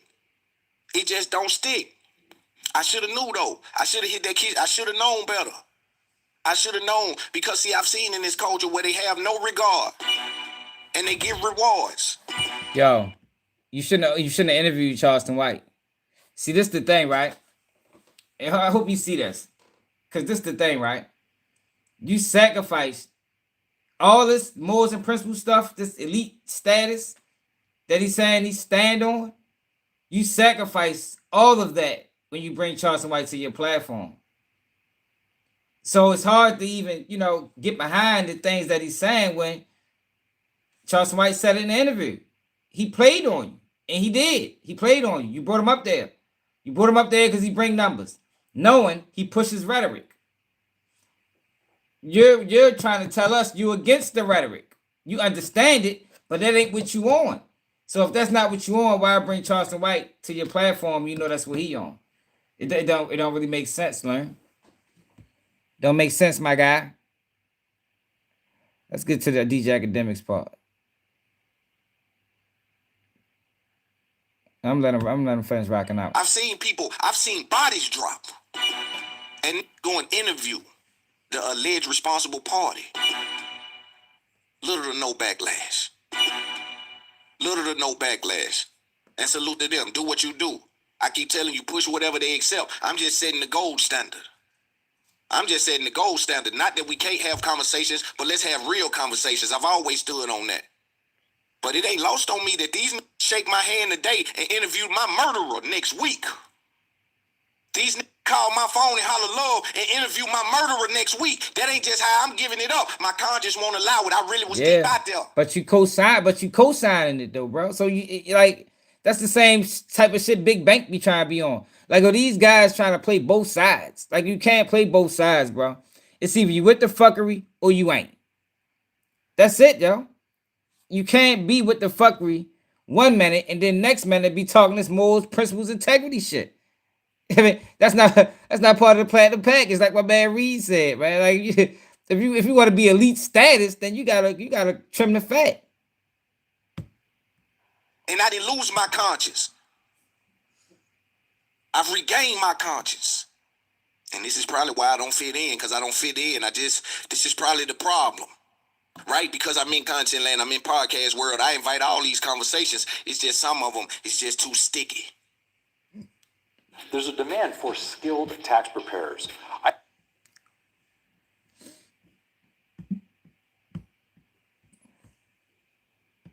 Bring me authors, bring me scientists, bring me talk show hosts, bring me actors, bring me legit psychologists, bring me people a part of the military industry. Certain niggas get just, so I'm saying when I'm seeing academics get y'all and y'all damn near getting general admission tickets, now that sound like hate, and Loon ain't never hated on no nigga. I ain't never did no hating. I'm just stating the obvious at a nigga that keep hating on me. And man, because I'm really who I say I am, and I'm getting to it. Let's address what he said. Academics, and I don't even want to play the clip because I don't want to play the clip. But Academics had an issue with how I, quote unquote, in his words, defended Young Thug. He said that I done too much. He said that Young Thug had me on payroll, and Lil Baby and Thug is paying me to have these stances. And anytime that a rapper comes to sit with me, it's because they're trying to position an argument that the industry isn't feeling. And I said, I kind of like that. He didn't know that. He didn't know I kind of liked it that he said that part. Yo, the industry, when them rappers go sit with bruh, they really trying to go over there because they really trying to get the other side of the story. I said, I like that. Because that's how it started, right? Rose from the concrete. That's how it started. And so when they come here, they have real conversations, some of the backdrop, not what happened, but why it happened. You understand me? And so these low budget ass niggas will go to hating on you and try to reframe it. He says I'm riding too hard for Thug. Matter of fact, let's take a look at the clip. Pay attention. Signed him for like $23. He's been trying to be taxed on. Like, oh, I'm the real nigga. Like, he's one of those guys, he keeps acting like he's so real, like he turns lame. Charleston did an interview with him. This nigga is a paid shill. I want to let everybody know. Lil Baby, Young Thug, he completely sucks them off. No backbone possible. And the reason why I'm juxtaposing this to what Big Bang did, because Big Bang, I don't think he went too crazy on Thug, but he gave a decent interview with Thug. But he also gave the opposite side an opportunity to vocalize their issues. They all and compromise. Speak too lightly of Thug. This guy right here, he's the sucker that you're going to see Lil Baby and Young Thug, which it don't work because, like, this nigga can't change no narrative. That's sad, yo. That they weaponizing their platforms. Academics, Charleston White, they are weaponizing their platforms to turn people against other people. That's not what you're supposed to be doing, man. A lot of that should be slanted. It's different if you're dealing in facts. Yo, the facts are, in a YSL case, is your Young Thug didn't commit damn near no crimes. We watched the whole trial. Name 3 crimes that Young Thug committed. You feel me? Like, yo, they running this narrative like he was just super gangster. Yo, but it don't line up. The things that them guys was doing, yo, I think they was doing in their own. I think Young Thug just was rapping about it because he wasn't taking care of them. Like, it's different if you taking care of them. Them boys is broke. Every single one of them was broke. Committing broke nigga crimes, robberies, murders. I mean, shit that, you know, it wasn't no money getting. Like, we ain't hear about no bales of weed. We ain't hear about no grams of smack. Yo, we ain't hear about nothing that says that Young Thug was putting them boys on, man. Them boys just was moving on their own because they was broke. So this narrative that Young Thug got victims and Young Thug ain't got no goddamn victims, man. Young Thug was out that bitch rapping. The rest of them boys was sliding and doing what the fuck they was doing. Want to go put something in the air? They go to this bum ass nigga right here. So anyway, he paid Charleston White 10 grand to go interview on his platform. And Charleston White exposed him as nothing more than a Young Thug dick sucker. Y'all got to watch this because I was... Hey, number one, let me say this to Academics because some of this is, I know you're doing your content thing, it's a little disrespectful. I was talking about that yesterday, Dexter. I do that in front of your loved ones.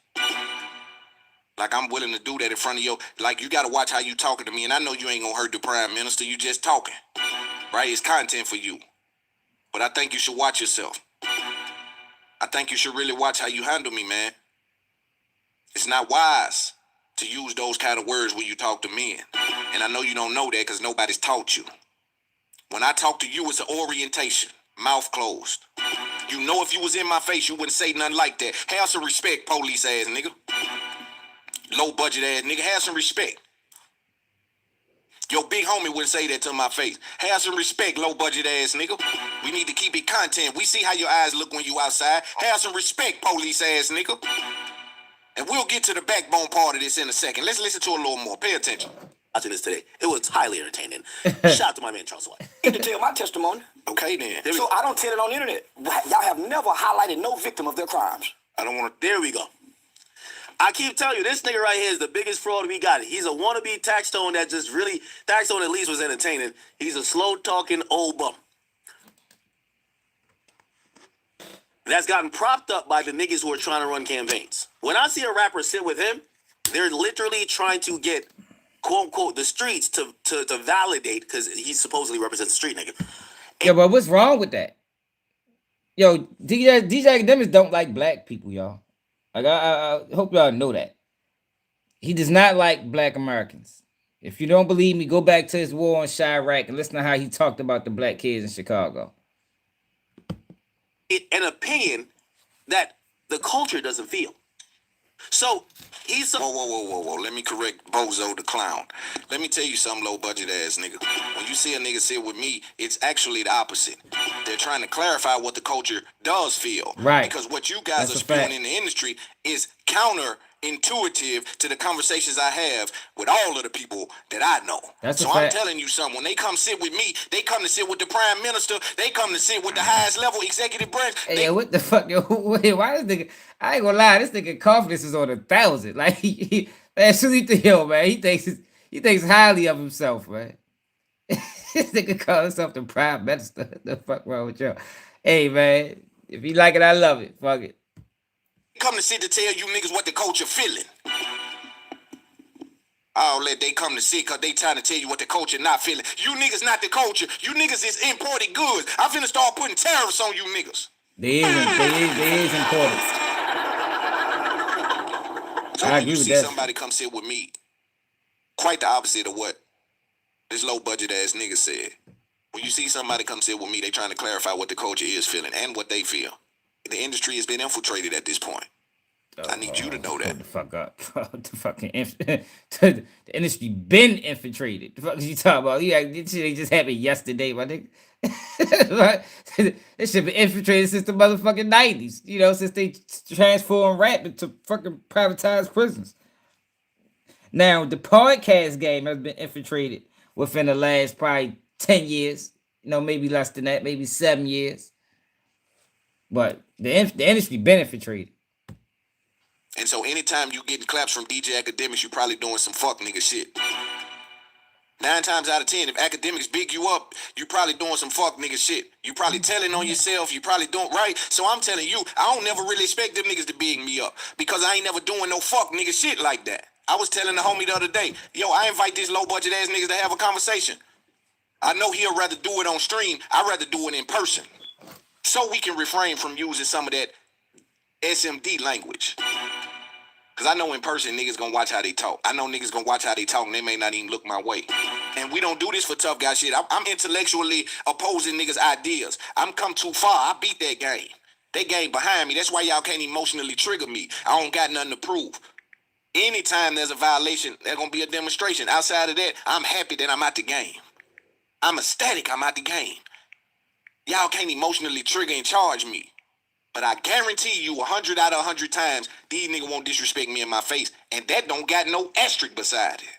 That motherfucker, that don't got no asterisk beside it. They won't disrespect me in my face. That's a guarantee. Signed the general. Pay attention. He pays Charleston White to do an interview. Charleston White wants to talk about, and if anybody knows Charleston White, independent thinker, he gonna go from a different angle no matter what he's talking about. But he wants to say, hey, as we're talking about the culture and talking about some of this criminality shit, fuck what Young Thug got going on. We should focus on the victims of Young Thug. and YSL. This is nothing new that Charleston White has done.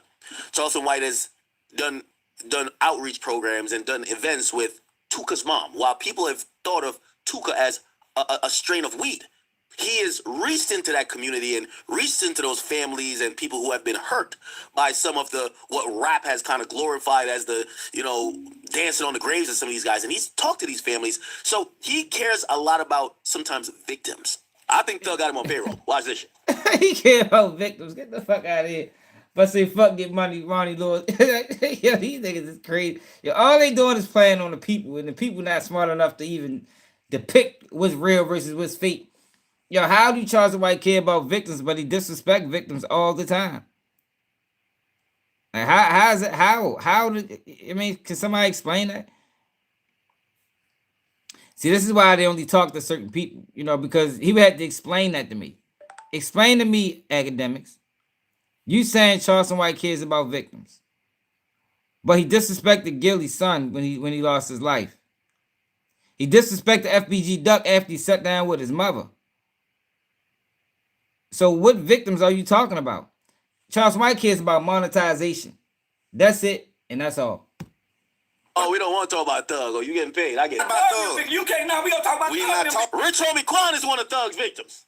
Talking about Thug. Let me get some of Thug. Man, Yes, yeah, all right, man. we moving forward. Yo, Big Bang, I give you the props because this is why you're where you're at, and this is why this bozo's where he's at. We moving forward. Let's Nah, we ain't got to end Look. interview. We moving So forward. now he praising Big Bank for selling out. I'm glad you sold out, Big Bank. I just compared him to Big Bank. I think they both doing the same thing. They both selling out. Maybe Big Bank then brought in a little bit more. But Shorty on the verge. One step closer, they be neck and neck. Man, we moving forward, Charleston. We not talking about Thug, man. Yo, this nigga is playing a hell of a defensive Thug, huh? What kind of would I be to let you talk about Thug? I mean, what type of nigga would you be? A podcaster? We like that. You heard me earlier kind of respond to that. Well, say it's a podcaster. Well, I'm a thinker. I'm not a podcaster. I'm a broadcaster. I'm a CEO. I'm a father. I'm a thinker. What I'm dealing with is understanding that this man is in character mode. We're not having a conversation while you're in character mode about one of my little homies. It's just not what happens. I know you niggas will sit with anybody and do anything because you niggas ain't nobodies. So you niggas liable to show up anywhere doing anything. You niggas sell to show up in a freakum dress to do a show. Man, I don't put none past some of you podcasting ass nigga. Man, you niggas don't give a fuck who you talk to, where you talk to them at, what you got to wear. Man, you niggas will do anything, so I get it. I know y'all can't relate to a nigga to say, bruh, not right now, bruh, not when you like this. Let's talk about that later, family. That's my little homie. Y'all don't even understand that when I know niggas that'll go to jail about my name. So I think we just see things different.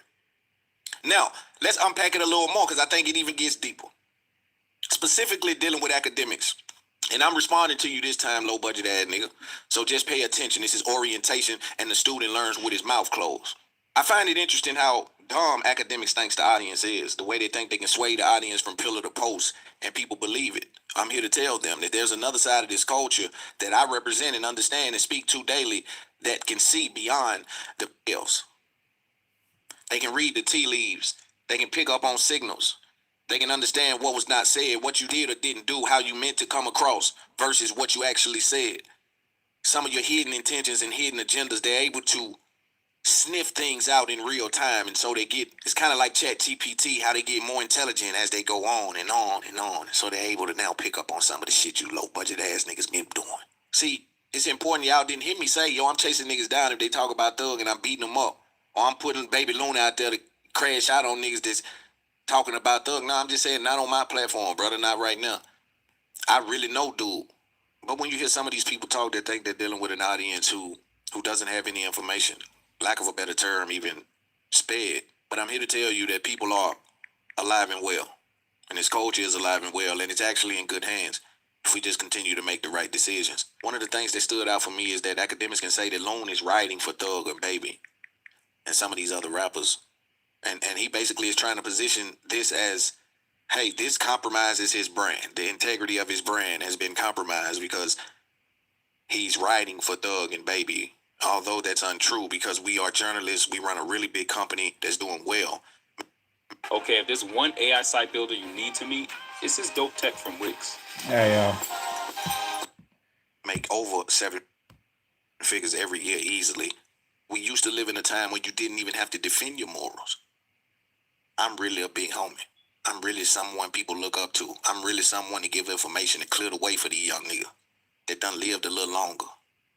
I really been to Colombia by myself, me and my partner, to take care of the business. I'm really one-on-one. I'm not like these other guys. And so my word means something. My stance means something. My integrity still is on display. But I know some of the people in media that had an adverse reaction to me shutting the Young Thug talk down. They have to get out in front of it and say something. You know why? They have to act like it ain't right. You know why? Because they plan on continue to fuck over you. They plan on continuing to interviewing you murderers 2 days after they hugged you, called your phone.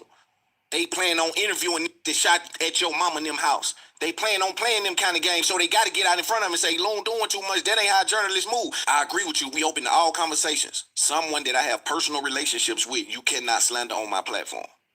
Really with my campaign. I don't have to go through management. I don't go through teams. I call straight myself. They come right. So I'm telling you, it's a different level of respect and relationship because we deal with each other outside of the industry and the music. We both in the industry. No, I make enough money to handle whatever I want. And them mega rich. All of the guys I fuck with, they go for Herbo. I can call Herb right now. All right, man. I'm about sick of his ass. Now you got, cause I already get my kids. You got Ja Rule.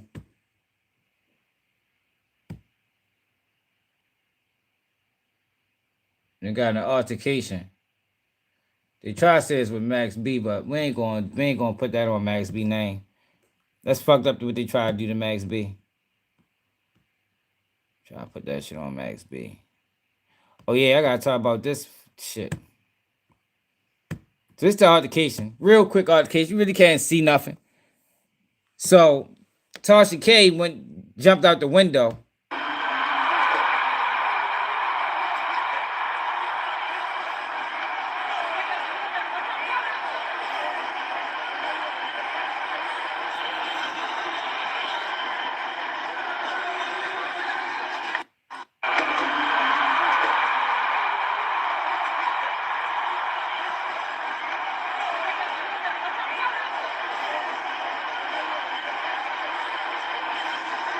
Yeah, so Tasha K jumped out the window, said he got beat up real bad. Jairi respond, you lying. Some bitch ass nigga tried to jump me. No, it wasn't. Whatever. I'm chilling, smoking a joint. So this she said, I just got word that Jairi was jumped tonight outside of New York restaurant. I'm being told it was pretty fucking bad. So this is what happens, yo, when you try to jump out in front of the story and be the first. Sometimes it ain't always good to be the first person to speak on situations. So Ja Rule posted this.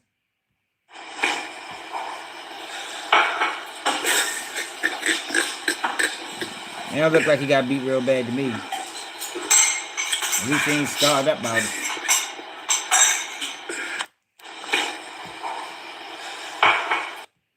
Tasha K ain't never gonna learn. So she ended up speaking out and going on a little rant. Why y'all street niggas always hollering Sue? Ja Rule, why the fuck are you sitting on the internet hollering Sue? Y'all must think that shit scares me or something. I don't think you understand what has transpired since 2018 all the way up to 2025. I lost one lawsuit. I was in the hood. I lived down the street from a church's chicken. I had bulldogs digging holes in the yard next to me. I didn't know shit about no motherfucking lawyer.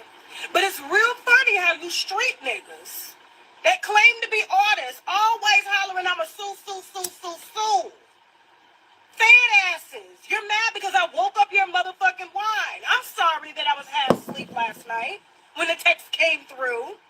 And I didn't have time to get on the phone with my motherfucking source that was back there, and they saw you getting your ass whooped, and Fat Joe was sent to the side. I got all the motherfucking deets. All of them. And I'm going to talk about them tonight on the show, okay? 7 p.m. Eastern Standard Time, YouTube X, Facebook, Bigo, all the above. I get billions of views a month. I ain't got no reason to motherfucking lie on you. Well, I think the mischaracterization of he got beat real bad is where the issue lies. But then we got Ray J, man. So Ray J went off on DC a couple days ago, and he ain't standing on it no more, man. DC is upset about that shit. Better put that shit in the title. Yo, DC like Baltimore, man. We take pride in where we from, man. Right now, them boys out DC gonna make it hard on Ray J. He try to come back. Washington D.C. nigga, fuck y'all niggas, and fuck y'all niggas that don't give a fuck about freedom, nigga. I got a lot to say about y'all niggas. Y'all niggas is corny as fuck, you bitch ass niggas. And I'm not talking about this shit. What I'm looking at, I'm talking about y'all bitch ass niggas that's sitting on a stick. You fucking sitting on a fucking stick, bitch. And right now, Washington D.C. So DC was upset about that. DC went in on Ray J ass, and he put out this statement. Well, he had a beef with Wale. I don't know if y'all seen the video where Virgil was talking about. I ain't got time to watch that. Start off with a beef with Wale, yo, but he put on the whole DC. But that made him do this. Hey, yo, DC, come on, man. All the shit y'all did for me, all the love y'all showed me. Hell yeah, them niggas ain't playing with Ray J, man. DC? And y'all think I'm gonna say fuck y'all niggas in your own city when I love y'all niggas to death? This is crazy. It must have some coke up in I him. love y'all niggas. I'm in a battle between streamers and all kind of niggas. So when I get to DC, I feel free. So I'm like, I'm in DC.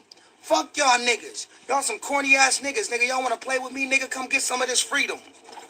Don't ever think I'm talking to Washingtonians or This nigga Washington is crazy, niggas. yo. I love y'all niggas so much to where I'm coming back to DC and whatever Yeah, the backtrack is crazy. that nigga backtracked his whole statement. Yo, Stan, he should have said it, bro. was misunderstood. We're gonna make that shit right. We're gonna make that shit right tomorrow. We're gonna make that shit right the next day. And if it takes a week, if it takes a month, or it takes a year, bro, I got too many people that I love in DC for y'all to think that I would fix my face to do something like that. And then be 3 deep Them niggas ain't trying to hear in that DC, shit. talking shit, and then go to the club that night and the night after.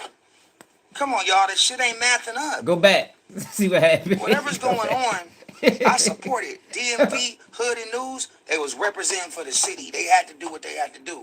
But once we talked and they understood where I was coming from, bro, all day I've been streaming saying I love DC. I would never do y'all like that. And shout out to Nautic, to Don, shout out to Kathy Hughes and everybody else in DC. Radio 1, Quicksilver, Red Grant called me tripping. Bro, that would, like, I'm crazy, but I'm not that crazy. Yeah. Come on, DC. I'm on my way back there. I'll be there tomorrow morning. They're going to set up some stuff for me to come No, he be ain't. with the people. If it's an issue when I get there, you will see how genuine I am, because all I'm trying to do is make sure I spread the word and show love. Now, if I'm banging on all these other niggas, that's what I do. I would never bang on DC. I'm so disappointed in myself for y'all even thinking that. So I'm going to apologize to DC for feeling that way, because I love y'all, DC. I don't never apologize. Yeah. I am fucking sorry. God damn. Period. I'm on my way. I'm doing something for the neighborhoods. I'm giving back to the community. I'm not running back to LA. I love you. I'm on my way. And whatever happened when I get there, it happens. But I love y'all, man, and I hope y'all see my genuine emotions when I get there. This ain't no motherfucking media training trying to clean some shit up. Look. This shit getting out of line. Look at Barbara son. You still can't come back. I've never done nothing He wrong ain't got no but throw pull. up in the club and wasn't able to perform one night. That's the only thing I did that was out of bounds in DC. Y'all, like, any nigga fix their face to try to dish y'all, and while I'm at the White House, and y'all think I'm talking about Washingtonians and motherfucking Washington natives, I love y'all. You know what? Actions speak louder than words. I'm on my way. Yeah, that boy's gonna get on his ass, man. Anybody try to hear that shit, man. Look at his comments, dog. We good, don't come back. And niggas say, you can't disrespect DC. Yo, like certain cities ain't standing for that. Like, ain't nobody try to hear that, man. Ain't nobody try to hear that shit, bro. Roll with security when you make it. You'll be alright. Yeah, the backpedaling is crazy. Like, that was like, I ain't gonna lie, that was probably one of the serious backpedals I was seeing probably in the last year or so. Yo, backtrack the shit out of them statements. That boys ain't playing with Ray J. He go to DC if he want. I guarantee somebody press him. He might be alright as long as he got security. But I guarantee somebody press him, man. And you were specific with it. So for him to say that's not what he meant, you said I ain't talking about where I'm at now. I'm talking about the nigga sitting on the sticks. So basically, you were saying fuck the streets in DC. Like, come on now, you said that, bro. Stand on it. My motherfuckers don't want to stand on what they say no more, man. We live in a wild time.